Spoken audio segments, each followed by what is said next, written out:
मीठे बच्चे, बाप आए हैं तुम्हें सिविल चक्षु देने। तुम्हें ज्ञान का तीसरा नेत्र मिला है, इसलिए यह आंखें कभी भी क्रिमिनल नहीं होनी चाहिए। प्रश्न: तुम बेहद के सन्यासियों को बाप ने कौन सी एक श्रीमत दी है? उत्तर: बाप की श्रीमत है तुम्हें नरक और नरकवासियों से बुद्धि योग हटाकर स्वर्ग को याद करना है। गृहस्थ व्यवहार में रहते नरक को बुद्धि से त्याग दो। नरक है पुरानी दुनिया। तुम्हें बुद्धि से पुरानी दुनिया को भूलना है। ऐसे नहीं एक हद के घर को त्याग कर दूसरी जगह चले जाना है। तुम्हारा बेहद का वैराग्य है। अभी तुम्हारी वानप्रस्थ अवस्था है, सब कुछ छोड़ घर जाना है। ओम शांति। तुम सब नंबरवार पुरुषार्थ अनुसार आस्तिक हो। नंबरवार जरूर कहेंगे। कई है जो रचता और रचना का ज्ञान भी नहीं समझा सकते हैं, तो सतो प्रधान बुद्धि थोड़ी कहेंगे। सतो प्रधान बुद्धि, फिर रजो बुद्धि, तमो बुद्धि भी है। जैसा जैसा जो समझते हैं वैसा टाइटल मिलता है। यह सतो प्रधान बुद्धि, यह रजो बुद्धि है। रचता और रचना की नॉलेज एक बाप देते हैं। यह भी लिखना है, यहाँ रचता और रचना के आदि मध्य अंत का ज्ञान मिल सकता है। ऐसे बहुत स्लोगन हैं। दिन प्रतिदिन नई नई पॉइंट्स, नए नए स्लोगन निकलते रहते हैं। आस्तिक बनने के लिए रचयिता और रचना का ज्ञान जरूर चाहिए, फिर नास्तिकपना छूट जाता है। तुम आस्तिक बन विश्व के मालिक बन जाते हो। तुम नंबरवार पुरुषार्थ अनुसार जानते हो कि हम बाप के पास विश्व का मालिक बनने के लिए आए हैं। तुम 100% प्योरिटी में रहते हो। प्योरिटी भी है, पीस भी है, प्रॉस्पेरिटी भी है। आशीर्वाद देते हैं ना, परंतु यह अक्षर भक्ति मार्ग के है। यह लक्ष्मी नारायण तो तुम पढ़ाई से बनते हो। अब तुम बच्चों को यह संदेश सबको देना है। आओ, हम तुमको रचयिता और रचना के आदि मध्य अंत का ज्ञान सुनाए। परमपिता परमात्मा की बायोग्राफी बताए। मनुष्य तो बिल्कुल जानते ही नहीं है। मुख्य अक्षर है यह। आओ बहनों और भाइयों, आकर रचयिता और रचना के आदि मध्य अंत का ज्ञान सुनो। पढ़ाई पढ़ो, जिससे तुम यह बनेंगे। यह ज्ञान पाने से और सृष्टि चक्र को समझने से तुम ऐसे चक्रवर्ती, सतयुग के महाराजा और महारानी बन सकते हो। यह लक्ष्मी नारायण भी इस पढ़ाई से बने हैं। तुम भी पढ़ाई से बन रहे हो। इस पुरुषोत्तम संगम युग का बड़ा प्रभाव है। बाप आते भी है भारत में, दूसरे कोई खंड में क्यों आएंगे? बाप है अविनाशी सर्जन, तो जरूर आएंगे भी वहां ही जो भूमि सदैव कायम रहती है। जिस धरती पर भगवान का पांव लगा वह धरनी कभी विनाश नहीं हो सकती। यह भारत तो रहता है ना देवताओं के लिए, सिर्फ यह चेंज होता है। बाकी भारत तो है सचखंड, छूट खंड भी भारत ही बनता है। भारत का ही ऑलराउंड पार्ट है, और कोई खंड को ऐसे नहीं कहेंगे। सच्चा अथवा ट्रुथ भगवान ही आकर सचखंड बनाते हैं, फिर झूठ खंड रावण बनाते हैं। तर बाबा म्हणता है तुम्ही नंबरवार पुरुषार्थ अनुसार आस्तिक बनलेले। आस्तिक कोणाला म्हणायचं? दुनियेमध्ये आस्तिक कोणाला म्हणतात? जो भक्ति करता है, जो भगवान को मानता है किसी न किसी रूप में, त्याच्या भावनेनुसार, त्याला म्हणतात आस्तिक। मानणं गोष्ट वेगळी आहे, जानणं गोष्ट वेगळी है। दुनिया में मानते हैं लेकिन जानते कुछ भी नहीं है। भगवान के बारे में, भगवान की रचना के बारे में कुछ भी नहीं जानते हैं। तो वो जैसे कि श्रद्धा है लेकिन अंध है। इथं पण बाबा म्हणताय की तुम्ही नंबरवार पुरुषार्थ अनुसार आस्तिक बनलेले। आस्तिकपणा नंबरवार है। बच्चों में भी जिनको पूरा निश्चय है, जो बाबा ने कहानी सुनाई है अपनी और इस दुनिया की, वो है पक्के आस्तिक कि बाबा ही सत्य है, बाबा ही सचखंड का मालिक हमको बनाता है, बाबा ही इस भारत भूमि को सचखंड बनाता है। द्वापर के बाद रावण इस भारत भूमि को झूठखंड बना देता है। ये भारत भूमि अविनाशी भारत भूमि है, क्योंकि भगवान के पांव इस धरती पर लगते हैं। तो इस भारत भूमि का कभी भी विनाश नहीं होता है। बाकी सगळ्या दुनियेचा विनाश होऊन जाईल, सगळ्या दुनियेमध्ये पाणीच पाणी होऊन जाईल, पण ही भारताची जमीन, भारताची भूमी तशीच्या तशी राहणार आहे। इथं फक्त परिवर्तन होतं, महापरिवर्तन होतं, पण बाकीच्या दुनियेमध्ये जमीनच राहणार नाही, पाणीच पाणी होऊन जाणार है। ये भारत भूमि ही सिर्फ अविनाशी भूमि है, क्योंकि यहाँ पर भगवान आता है। भगवान अविनाशी सर्जन है। भगवान पुरुषोत्तम संगम युग पर आता है, कलयुग के अंत समय में आता है। इस कलयुग को बदलकर सतयुग बना देता है। वो आता है, फिर वो किस तरीके से अपनी रचना रचता है। भगवान कौन है? सबसे ऊंचा भगवान कौन है? सबसे बड़ा शिव बाबा है। उसके सभी बच्चे हैं, जिन जिन की हम भक्ति करते हैं वो सब बाबा से छोटे हैं। बाबा बड़ा है, बाबा ऊंचा है, बाबा से बड़ा कोई भी नहीं है। बाबा का कोई बाप नहीं है, बाबा का कोई शिक्षक नहीं है, बाबा का कोई सदगुरु नहीं है। वो ऊंचे ते ऊंचा भगवंत है, सबसे ऊंचा है, सबसे ऊंचे स्थान पर रहता है। और उसका पार्ट सतयुग त्रेता में कुछ भी नहीं रहता है। द्वापर कलयुग में भक्ति मार्ग वालों की भावनाएं पूरी करता है, और अंतिम समय में संगम युग, गुप्त संगम युग में भगवान इस धरती पर आता है, हम बच्चों से मिलता है, हम बच्चे उससे मिलन मनाते हैं।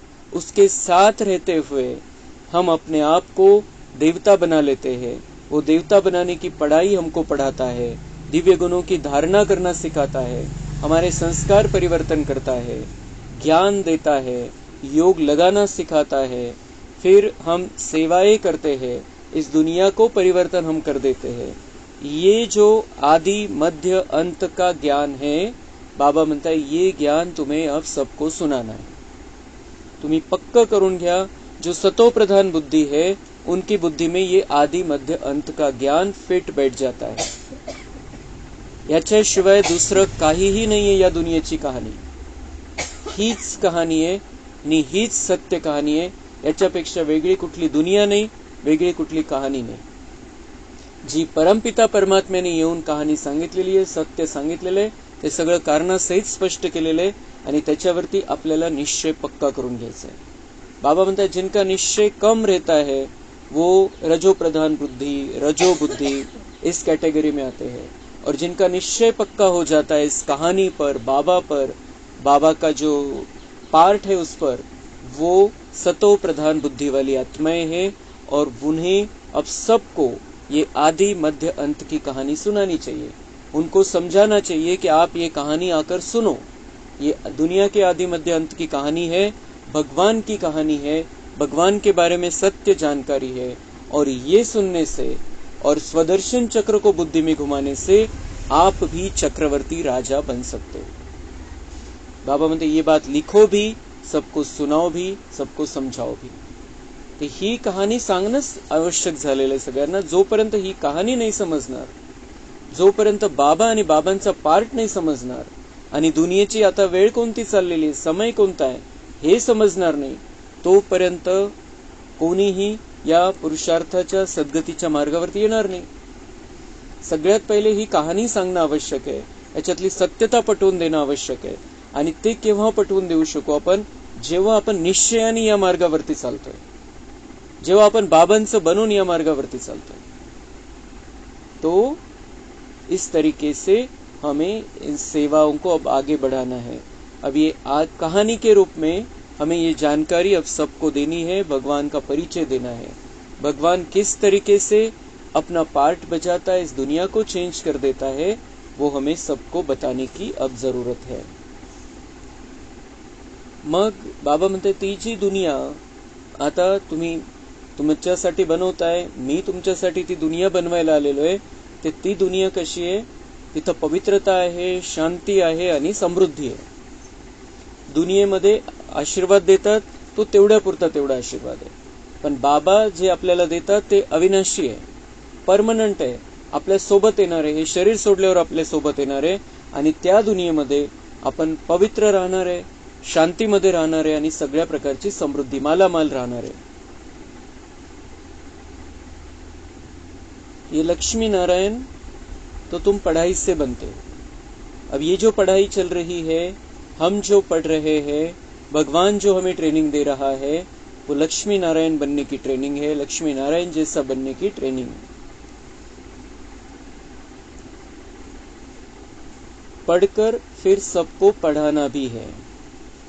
बाबा म्हणजे हे ज्ञान तुम्ही सगळ्यांना द्यायचं आहे, तुम्ही हा अभ्यास करायचा आहे चांगल्या प्रकारे आणि सगळ्यांना हे ज्ञान द्यायचं आहे। बाबा आपला परम शिक्षक आहे, पण आपल्याला मास्टर शिक्षक बनून सगळ्यांना हे ज्ञान सांगायचं आहे, रस्ता दाखवायचा आहे। अंतिम समयामध्ये जितका चान्स घेता येईल सेवा करण्याचा तितका चान्स घ्यायचा आहे। मग बाबा दृष्टिवृत्ती पवित्र ठेवायची याविषयी सांगताय। स्कूल में कुमार कुमारियां जाते हैं पढ़ने के लिए, इकट्ठे होने से फिर बहुत खराब भी हो पड़ते हैं, क्योंकि क्रिमिनल आई है ना, विकारी दृष्टी आहे आणि म्हणून बाबा म्हणताय शाळा कॉलेजमध्ये आपण बघतो कसे हाल झालेले। दृष्टी नजर वाइट, क्रिमिनल आई होने के कारण पर्दा लगाते हैं। इथं दृष्टी चांगली नाहीये म्हणून मग घुंगट घेतात, बुरखा वापरतात आणि आता स्टोल वापरायला लागलेले। वहां तो क्रिमिनल आई होती ही नहीं है, तो घुंगट करने की दरकार ही नहीं है। तिथं बाबा म्हणताय तिथं कोणत्याही प्रकारचा तुम्हाला पदर घ्यावा लागणार नाही, कारण कोणाची नजरच वाईट नाहीये। इन लक्ष्मी नारायण को कभी पर्दा लगाते देखा है क्या? नारायणचं तर सोडा, लक्ष्मीला कधी पदर घेतलेला बघितलंय का, घुंगट घेतलेला बघितलंय का? तसा फोटो आहे का? कोणी भक्ती मार्गवाल्यांनी सुद्धा नहीं बनवला। वहां तो कभी ऐसे गंदे ख्यालात भी न आए। यहाँ तो है ही रावण राज्य। यह आंखें बड़ी शैतान है। बाप आकर ज्ञान के चक्षु देते हैं। तर बाबा आपली नजर सुधरवतो, कशाच्या आधाराने? ज्ञानाचा तिसरा डोळा देतो आणि सगळ्यांना क्लिअर आत्मा रूपामध्ये बघायला शिकवतो। स्त्री शरीर असो पुरुष शरीर असो, सब आत्मा है और हम भी कभी स्त्री देह में रहते, कभी पुरुष देह में रहते हैं। तो किसी को भी देखना है हमें रूहानी नजर से देखना है। भगवान जिस तरीके से हमको देखता है हमें भी सबको उसी नजर से देखना है। आत्मा ही सब कुछ सुनती बोलती है, सब कुछ करती आत्मा है। तुम्हारी आत्मा अभी सुधर रही है। आत्मा ही बिगड़कर पाप आत्मा बन गई थी।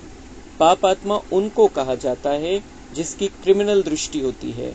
वह क्रिमिनल आई तो सिवाय बाप के और कोई सुधार न सके। जी देह भानाची नजर झाली होती आपली, तिला सुधरवणारा एक परमपिता परमात्मा है। ज्ञान के सिविल चक्षु एक बाप ही देते हैं। ही रूहानी नजर आहे, ज्ञानाच्या आधाराने एक पवित्र दृष्टी आहे, पवित्र नजर आहे, ती बाबाच आपल्याला देतो। त्या नजरेने आपण सगळ्यांना बघतो।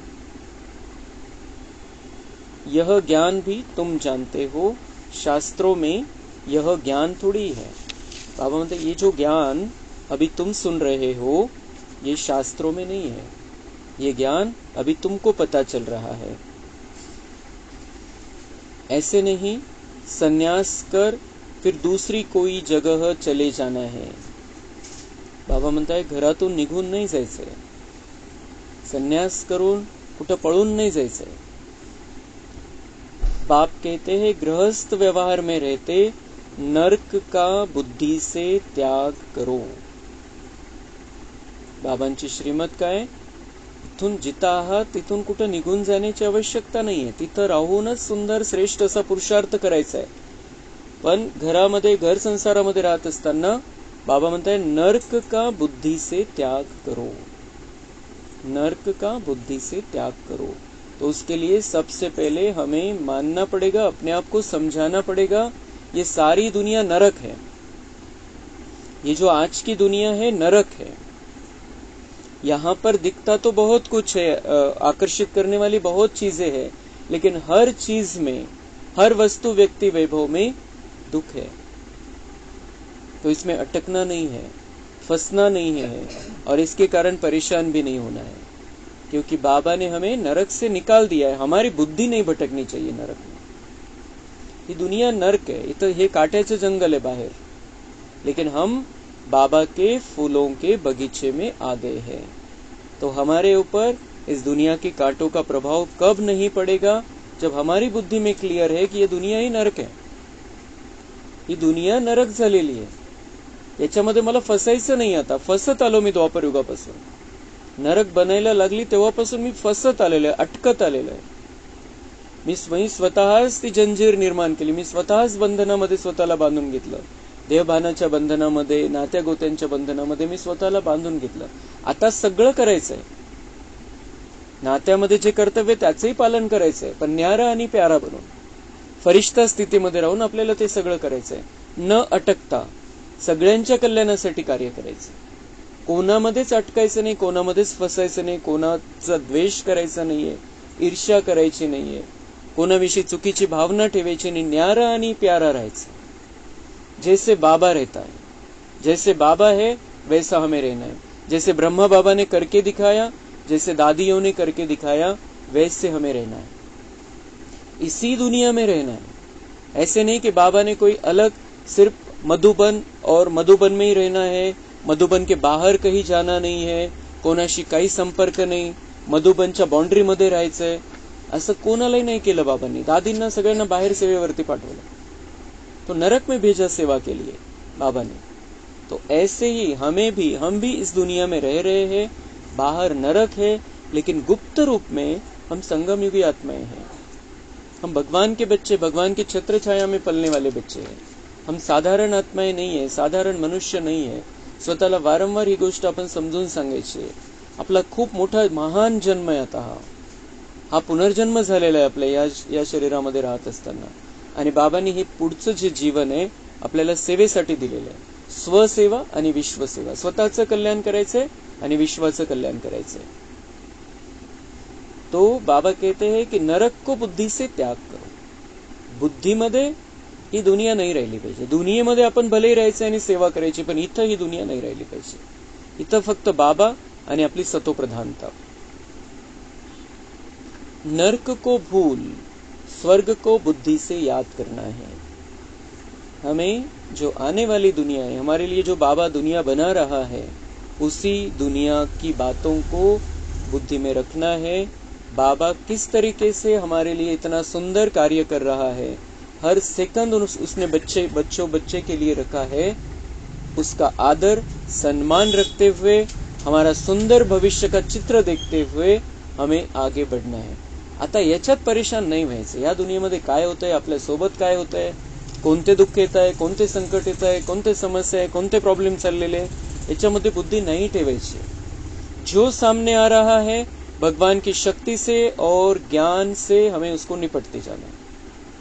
लेकिन बुद्धि नई दुनिया की तरफ लगी रहनी चाहिए कि अभी 12 वर्ष के बाद, सिर्फ 12 वर्ष बचे हैं, 12 वर्ष के बाद वो सुंदर स्वर्णिम दुनिया आ रही है, वो स्वर्णिम भारत आ रहा है. और उसके पहले 12 वर्ष के पहले भी इस दुनिया की सफाई होनी है. तो अभी 1-2 साल के अंदर ही इस दुनिया की सफाई का प्रोग्राम चालू हो जाएगा. असं नाही एका दिवसात सगळं होईल, टप्प्याटप्प्यात होणार आहे. आणि म्हणून हे साफसफाईचा प्रोग्राम आता चालू होणार आहे. झाल्यासारखंच आहे, पण खास आपल्याला स्पीड लक्षात येईल 1-2 वर्षामध्ये. आणि 2030-32 पर्यंत सगळी सफाई होऊन जाईल इथली, जी विनाशाचा कार्यक्रम आहे. आणि मग त्या नव्या दुनियेची येण्याची तयारी, श्रीकृष्णाच्या जन्माची तयारी, आपल्या राजधानीची खास तयारी चालू होईल 2032 असा एक अंदाज आहे. बाबांनी तारखा वर्ष काही सांगितलेलं नाहीये, पण 2036 मध्ये श्रीकृष्णाचा जन्म होणार हे फिक्स आहे. तर त्या आधाराने आपण हे एक अंदाज करू शकतो. तो हमें स्वर्ग को बुद्धि से याद करना है. नरक और नरकवासियों से बुद्धि योग हटाए, स्वर्गवासी देवताओं से बुद्धि योग लगाना है. नरक और नरक, बाबा म्हणताय शरीराशी बुद्धी योग लावायचाच आहे तर देवतांशी बुद्धी योग लावा. तिथं बघा किती सुंदर देवता आहे सगळे, तिथलं रूप बघा सगळ्यांचं, किती सुंदर ती दुनिया आहे. आणि सगळे कसे देवी देवता रूपामध्ये कशा प्रकारचं आपण ते चित्र बघायचं, ते जे स्वर्गाचं चित्र आहे ते आपणही तिथं आहे. त्या चित्रामध्ये जे दाखवलेलं त्याच्यापैकी आपण एक आहे. कशा प्रकारची ती सुंदर दुनिया आहे, स्वर्णिम दुनिया, आनंदच आनंद आहे सगळीकडे. किती सुंदर असं दिव्य असं वातावरण, किती शांतीची दुनिया, सगळे मालामाल, कोणाला कोणत्याही प्रकारची कमी नाही, कोणत्याही प्रकारचं दुःख नाही, कोणत्याही प्रकारचं टेन्शन नाही, अशी ती सुंदर दुनिया. तो बाबा म्हणताय देवी देवताओं से बुद्धि योग लगाओ. ऐसा वो चित्र बनाकर बुद्धि योग लगाओ कि मैं भी उनके साथ में हूँ, मैं भी श्री कृष्ण के साथ खेल रहा हूँ. राधा कृष्ण लक्ष्मी नारायण इनकी दुनिया में, इनकी राजधानी में मेरा बहुत ऊंचा स्थान है, मेरा बहुत ऊंचा पार्ट है. मैं उनके साथ में खेलने वाला, उनके साथ में घूमने वाला बहुत श्रेष्ठ और दिव्य आत्मा हूँ. अशा प्रकारे बाबा म्हणतात ते देवी देवतांशी बुद्धी योग लावा. इथल्या नरक आणि नरकवासियांशी बुद्धी योग लावायचा नाहीये, बिल्कुल नहीं लावायचा है. नरकवासी कौन है? जो अभी कलियुगी आत्माएं हैं. बाबा क्लियर कट सांगतात तुम पुरुषोत्तम संगमवासी हो और वो कलियुगी नरकवासी है. क्लियर कट बाबा सांगतात. जो ज्ञान में नहीं है, जो बाबा के बच्चे बने नहीं है, वो नरक में रह रहे हैं. अभी क्लियर गोष्ट है, क्योंकि उनको पता ही नहीं है संगम युग. तो संगम युग में रहने का सवाल ही नहीं है, तो है ही कलयुग बाहर, और कलयुग मतलब नरक है, तो वो नरकवासी है. तो बाबा म्हणता है कि उनसे बुद्धि योग नहीं लगाना है, उनकी सेवा करनी है, उनको सकाश देनी है, लेकिन बुद्धि में उनको नहीं रखना है. बुद्धि से हमें बाबा को याद करना है, बुद्धि में ज्ञान की बातें रखनी है, और बुद्धि का योग सतयुगी देवी देवताओं के साथ लगाना. यहाँ पे हम किसी को भी देखते हैं लगेच तुलना करायची सतयुगामध्ये कसे राहतील, सतयुगामधला मनुष्य कसा राहील, इथला मनुष्य कसा आहे, सतयुगामधला मनुष्य कसा राहील. आणि मला त्या दुनियेमध्ये जायचंय. छोड़ो इन बातों को, इनकी बातों को छोड़ो. मुझे तो देवी देवता बनकर रहना और बहुत कम समय बचा है. परम धाम में जाने से पहले हमारे पास, हर एक के पास 6 से 8 वर्ष बचे हैं ज्यादा से ज्यादा, क्योंकि परम धाम के गेट खुल जाएंगे अभी जल्दी ही और जाना चालू हो जाएगा। तो परम धाम जाने से पहले हमें अपने आप को सजाना है, सवारना है, तयार करना है। आणि हे जेव्हा आपण करतोय, जेव्हा आपण हे ती नजर आपली सत्युगामध्ये, दृष्टीनी, बुद्धीनी, वृत्तीनी आपण सत्युगामध्ये राहायला लागलेलो आहे, तर इथं आपल्याला किती शांती मिळेल। ते पुढचा तर फायदा आहे, ते रेकॉर्डिंग घेऊन जाणार आहे सोबत, पण आपण जेव्हा त्या स्थितीमध्ये राहतोय तेव्हा आपला इथला सगळा लोड समाप्त होऊन जाईल, सगळं टेन्शन, सगळं तणाव समाप्त होऊन जाईल, समस्याच वाटणार नाही, खेळ वाटेल, क्योंकि ये सब खत्म होना है। और समस्या आती है, कोई प्रॉब्लम आता है, विघ्न आता है, वो 5000 साल के लिए फिर से एक बार आता है, 5000 साल के बाद आएगा फिर से। 5000 वर्ष ते विघ्न पुन्हा येणार नाहीये, वो आएगा, विघ्न आएगा, बातें आएगी, समस्या आएगी, चली जाएगी, खत्म हो जाएगी। हमें हारना नहीं है, उस समय मजबूत रहना है। उस समय बाबा की बातें और बाबा की ज्ञान की बातें बुद्धि में रहनी चाहिए, बाबा से शक्ति लेना याद रहना चाहिए, बाबा का हाथ कस कर पकड़ लेना है जब हमारे सामने समस्या विघ्न आते। तो इस जीवन को, इस संगम युगी जीवन को हम बहुत सुंदर बना सकते हैं। बाबा ने जो बातें हमें आज समझाई है, वो उन बातों को अगर हम बुद्धि में रखेंगे तो ये संगम युग हमारे लिए बहुत सुहावना संगम युग हो जाएगा, बहुत सुंदर संगम युग हो जाएगा। और सुंदर सतयुग संगम युग हो जाएगा तो उसका परिणाम, उसका रिजल्ट हमारे लिए स्वर्णिम सतयुग हो जाएगा और हम नंबर 1 में आएंगे, स्टार्ट में आएंगे। पहले 9 लाख में हमारा नंबर होगा, 16,108 में भी हम आ सकते हैं। म्हणून आता जे झालं ते झालं। आजपर्यंत आपल्याला पक्क करून घ्यायचंय की मला इतका सुंदर पुरुषार्थ करायचा आहे की मला राधे कृष्ण सोबत खेळायचं, राधे कृष्ण सोबत राहायचं, और वो चांस बहुत कम आत्माओं को मिलने वाला है। लेकिन अभी भी किसी का चांस खत्म नहीं हुआ है। जब तक विनाश के नगाड़े नहीं बजते हैं, बाबा बटन नहीं दबाता है ड्रामा अनुसार, तब तक हमें चांस है, हम उतनी ऊंची लेवल प्राप्त कर सकते। आता या छोटे छोटे गोष्टी, कलियुगातल्या गोष्टी सगळ्या सोडून द्यायच्या, बुद्धीमधून काढून टाकायच्या।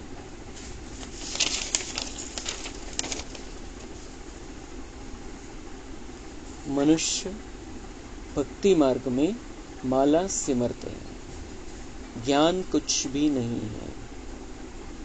मनुष्य भक्ति मार्ग में माला सिमरते हैं, ज्ञान कुछ भी नहीं है। भगवान कह रहा है जो जप करते हैं पता ही नहीं है सत्यता क्या है, वो कौन है जिसका हम जप करते हैं, उनका पार्ट कब है, कुछ नहीं जानते हैं।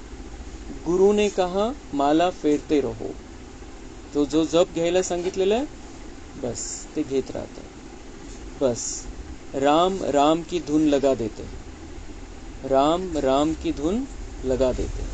कोई राम राम कहता है, कोई शिव शिव कहता है, कोई राधे राधे कहता है, कोई राम कृष्ण हरि कहता है, वो धुन लगा देते, लेकिन सत्य नहीं जानते। वो जैसे बाजा बजता है, आवाज बड़ा मीठा लगता है, बस बाकी जानते कुछ भी नहीं। राम किसको कहा जाता है, श्री कृष्ण किसको कहा जाता है, कब आते हैं, कुछ भी जानते नहीं। श्री कृष्ण को भी द्वापर में ले गए हैं, यह किसने सिखाया, गुरुओं ने। श्री कृष्ण द्वापर में आया तो बाद में कलियुग आ गया। बाबा आश्चर्यकारक वाक्यामध्ये म्हणताय, श्री कृष्ण द्वापर में आया तो बाद में कलियुग आ गया, तो श्री कृष्ण का द्वापर में आने का फायदा ही क्या हुआ। तमो प्रधान बन गए। श्री कृष्ण द्वापर में आया, बाद में कलियुग आया और तमो प्रधान बन गए सब। तो श्री कृष्ण क्यों आया और क्यों गीता का ज्ञान सुनाया द्वापर में। अगर उसने द्वापर में आकर गीता का ज्ञान सुनाया तो कलियुग, ये चक्र ही बंद हो जाता और फिर से सतयुग चालू हो जाता था। सत्य ये है कि कलियुग के अंत समय में श्री कृष्ण के अंतिम जन्म के शरीर में भगवान आकर सत्य गीता का ज्ञान सुनाता है। बाप कहते हैं मैं संगम पर ही आकर तमो प्रधान से सतो प्रधान बनाता हूं। तुम तो कितने अंध श्रद्धालु बन पड़े हो। भाव म्हणते कितने अंधश्रद्धा, नवीन टाइटल बाबांनी दिलं. आपण तर नाही, आपल्या अंधश्रद्धा सगळ्या संपल्या, लेकिन दुनिया वाले बाबा म्हणते अंधश्रद्धालु बन पड़े हैं सब, जानते नहीं है सत्य और जानना भी नहीं चाहते. बाप समझाते हैं जो कांटे से फूल बनने वाले होंगे वह झट समझ जाएं. कौन समझेगा? जो कांटे से फूल बनने वाली आत्माएं, जो सतयुग में आने वाली आत्माएं हैं, कलयुगी जंगल से निकलकर सतयुगी बगीचे में आने वाली जो आत्माएं जिनका पार्ट है, वही भगवान की बातों को समझ सकते. सगळ्यांची कैपेसिटी नहीं है.